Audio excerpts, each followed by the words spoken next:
Hello বন্ধুরা, তোমরা সবাই কেমন আছো? আমি রিদা ফাতেমা জিতরা আবারও চলে এসেছি নতুন ব্লগে। আজকে সকালে অনেক তাড়াতাড়ি ঘুম থেকে উঠেছি, তবে আজ রবিবার, ক্লাস তো 8:45-এ শুরু হবে। তো কী করা যায়, তাই আমি চলে এসেছি সৈয়দপুরের রেলওয়ে গির্জাঘরের এখানে। এটি একটি প্রাচীনতম গির্জা ঘর। এখানে প্রার্থনা হচ্ছে, তো প্রার্থনাটা তো দেখা যাচ্ছে না। তো চলো আমরা অন্য কোথাও চলে এসেছি পাইলট উচ্চ বিদ্যালয়। এটি আমার মায়ের শিক্ষা প্রতিষ্ঠান, এখানে আমার মা পড়াশোনা করেছিলেন। তো প্রতিষ্ঠানটি খুবই ভালো, তবে ভিতরে এখনও কেউ আসেনি, তাই ভিতরে যাচ্ছি না। তবে আমার ইচ্ছে আছে বড় হয় আমি এই প্রতিষ্ঠানে পড়াশোনা করব। তো এখান থেকে চলি অন্য কোথাও গিয়ে দেখি অন্য কোথাও কোনো কিছু আছে কিনা।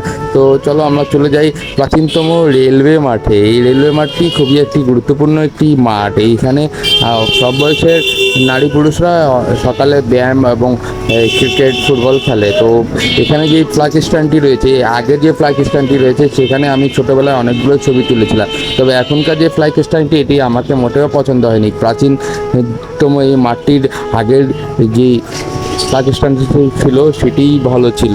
তারপরেও কর্তৃপক্ষ করেছে, কোনো সমস্যা নেই। তো ক্লাসে আমার দেরি হয়ে যাচ্ছে, আবার অন্য কোনো দিন তোমাদের সাথে দেখা হবে অন্য কোনো জায়গায়। ভালো থাকো।